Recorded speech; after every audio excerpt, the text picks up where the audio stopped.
Hace rato. ¿Qué nos traes, Oscar? Bienvenido, buenos días. Muy ¿Está bien buenos que se días a quede todo el datos auditorio. duros? ¿Eh? Sí, yo en este caso, más que en este día, más que traer una gran numeralia, que siempre es importante, creo que a raíz del reportaje que sale ayer de Conectas, que le viene a dar seguimiento a un reportaje muy importante que había hecho el mismo periodista el año pasado sobre Alfonso Romo como jefe de la presidencia, de la oficina de la presidencia, que era el gran acaparador de agua en la península de Yucatán y todo lo que se estaba desarrollando al amparo del poder. Aquí en Sonora, yéndonos a lo local, pues nos encontramos de que el día de ayer se cierra la convocatoria para finalmente renovar a los comisionados del ISTAI, del Instituto Sonorense de acceso a la información. Va a haber 3 comisionados nuevos, los 3 que hoy en día están, se les venció su plazo hace como 3 años. El ISTAI estuvo, pues en gran medida por toda la pandemia cerrado.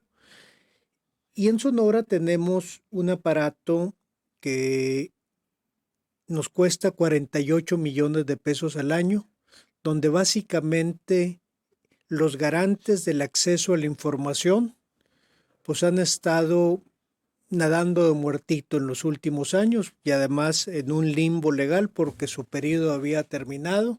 Si tú recuerdas, fue parte de la reforma constitucional de 2018, la gobernadora propone 3, luego se impugna, se guarda en un cajón, se vuelve a reformar la constitución que ahora en noviembre, que ya se promulga esa reforma, y ahora el Congreso lanza la convocatoria y donde el día de hoy conoceremos la lista definitiva de quienes se inscribieron y quienes cumplen.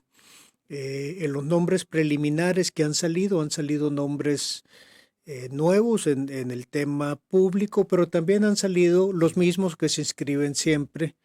Y más allá de meternos ahorita con los nombres, porque es preliminar, creo que es importante de que a partir de mañana hasta el día 5, cualquier ciudadano que tenga información por la cual alguno de los candidatos deba ser o no deba ser comisionado del ISTAI, la haga llegar al Congreso, porque al final del día los más interesados en que funcione el ISTAI somos nosotros los ciudadanos y sobre todo los periodistas, que son quienes, gracias a este acceso a la información, vemos reportajes como el que presenta Carmen Aristegui. Y aquí es importante decir, Carmen Aristegui es en gran medida responsable y fue la que facilitó el acceso a Andrés Manuel López Obrador a la presidencia. Aquel reportaje de la Casa Blanca cambia el humor social y representa el fin de la presidencia de Enrique Peña Nieto. De ahí en adelante ya no pudo levantarse. Pero quiero dar un paso lateral en esto de transparencia. Tenemos un andamiaje de transparencia con una finalidad anticorrupción, el cual no funciona.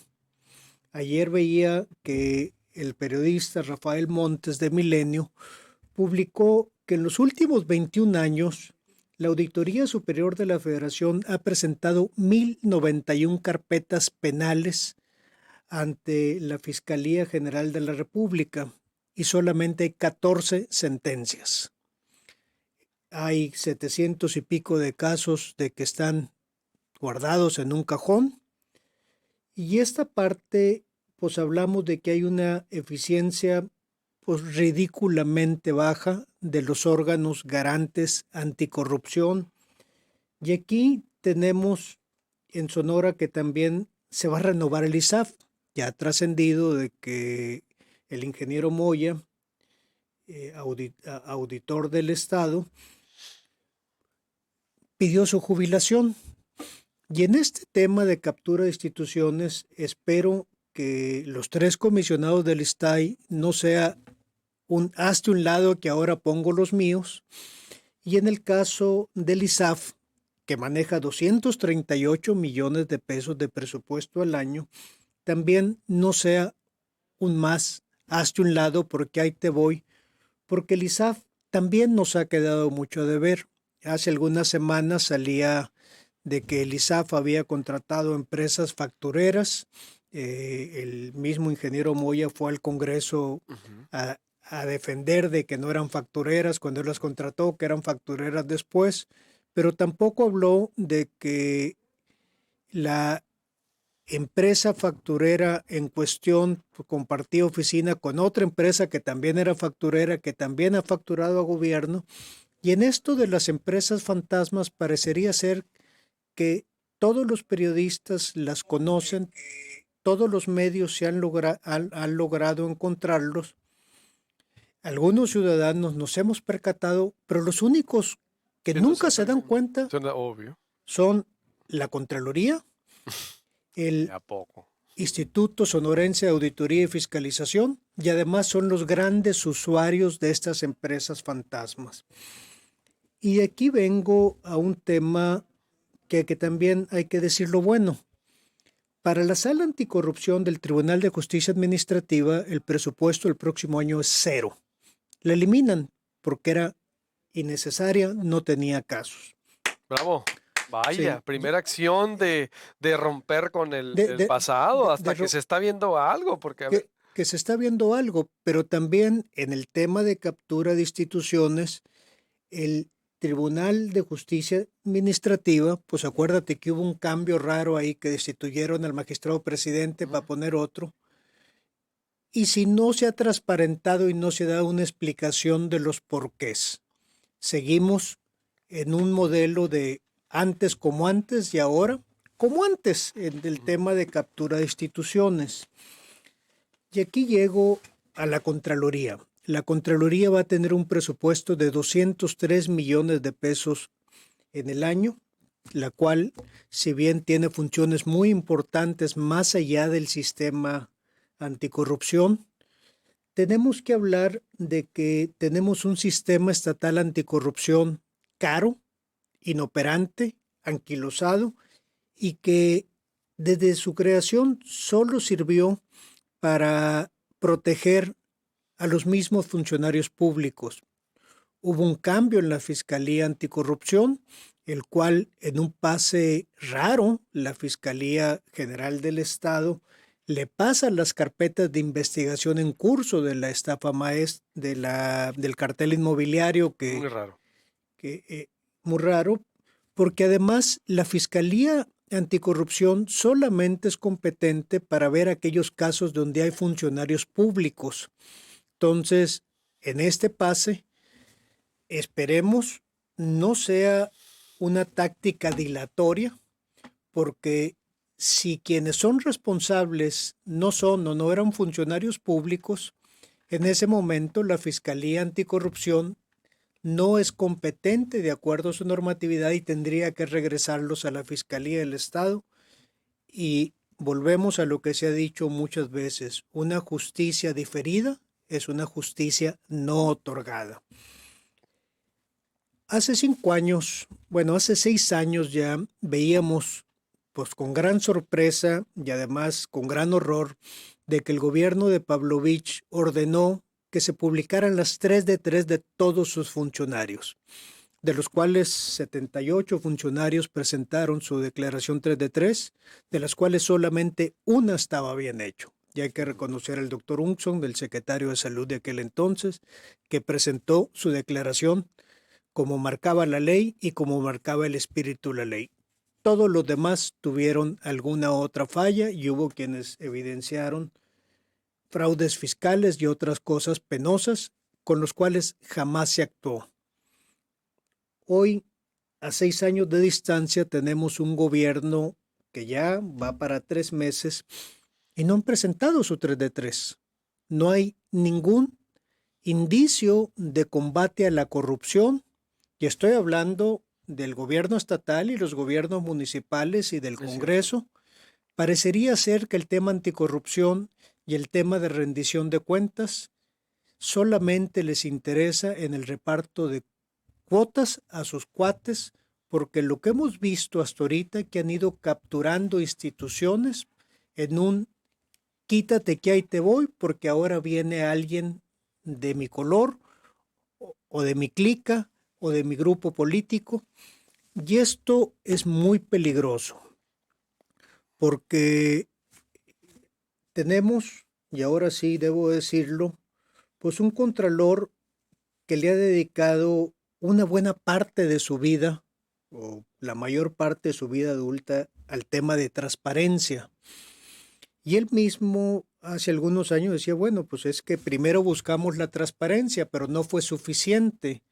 Luego nos vamos a la creación de sistemas anticorrupción y en esta misma mesa debatimos sobre el modelo anticorrupción donde diferíamos en la visión y además yo anticipaba, a diferencia de él, el resultado de lo que era el andamiaje y el diseño institucional que estaban creando en el gobierno de Pavlovich.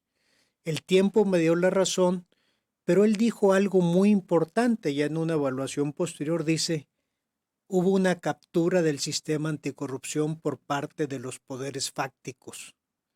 Lo que estamos viendo en estos movimientos que están haciendo es que se vuelve a buscar la captura del sistema anticorrupción por parte de quienes hoy gobiernan. Y esa parte es muy peligrosa porque ya vimos un cambio en la Fiscalía Anticorrupción. Oye, de que hay que darle el privilegio de la duda, yo creo que sí, tiene una buena reputación el fiscal anticorrupción, pero al final del día los resultados son los importantes. Vemos hoy en día que está lo del ISSSTAI. En las próximas semanas sabemos si una captura del ISSSTAI. Vemos el Tribunal de Justicia Administrativa, hubo un movimiento. Vemos el Poder Judicial, ya fue capturado, por cierto, con dos muy buenos juristas. Creo que son tan buenos que garantizan una impartición de justicia como debe de ser, pero el proceso por el cual llegaron estos dos nuevos magistrados, incluido el magistrado presidente, fue lo más desaseado en el Congreso, porque inclusive quien presenta el dictamen fue la mesa directiva, que por cierto no tiene facultad de dictamen, ¿Cómo violando, hubiera sido? ¿eh? ¿Cómo debió haber Violaron la sido? ley. Tendrían que haberlo pasado a la Comisión de Justicia. Ahí fue directo. Entró directo, llegó la propuesta del gobernador, la mesa directiva presenta un dictamen, donde la mesa directiva, de acuerdo a su ley orgánica, no tiene esa facultad. La CRIP sí lo tiene, la Comisión de Justicia, y todavía estos angelitos la semana pasada seguían instalando comisiones cuando su ley orgánica les dice tienen 15 días. Tenemos un Congreso que viola la ley y la viola impunemente y además les vale un cacahuate. También lo vemos en la parte del Congreso que no es parte del sistema anticorrupción, aunque debería de serlo porque es quien califica las cuentas públicas de los municipios y conoce la cuenta pública del Estado, pues hay una captura de todos los puestos para un grupo político. ¿Qué es lo que se tiene que hacer? Pues tenemos que sentarnos a hablar nuevamente de que tenemos que rediseñar un sistema anticorrupción funcional, porque hasta lo que vemos ahorita, lo que se busca perpetuar es lo mismo que venían haciendo, con la única diferencia de que en vez de que sean los operadores y los cuates del gobierno de Pavlovich, que sean los míos. La historia se repite. Lo vemos a nivel nacional. El presidente ya llegó a su momento de la Casa Blanca de Peña Nieto, o llegó aquel no pago para que me peguen de López Portillo. Celebro que los periodistas cuestionen al poder. Me gustaría también que la sociedad cuestionáramos al poder, pero de una forma propositiva. La democracia no se acabó el día de las elecciones. Al contrario, es cuando empieza la democracia y es cuando tenemos que ser más participativos, más propositivos, observar. Lo que yo vengo a decir aquí, que en la intención presupuestal, pues hay 500 millones de pesos que van destinados a transparencia, fiscalización, combate a la corrupción, orden administrativo y nadie habla de anticorrupción. No hay una sola carpeta de investigación sobre el gobierno pasado. Las empresas fantasmas o factureras parece ser que no existieron. Y la estafa maestra, pues ahí sigue, nunca pasó nada. Muchas gracias, Oscar. Te agradezco mucho. Nos vemos el próximo martes. Con el favor de Dios, muchas gracias y buen día a todo el auditorio. Buenos días. Despedimos señal y cerramos.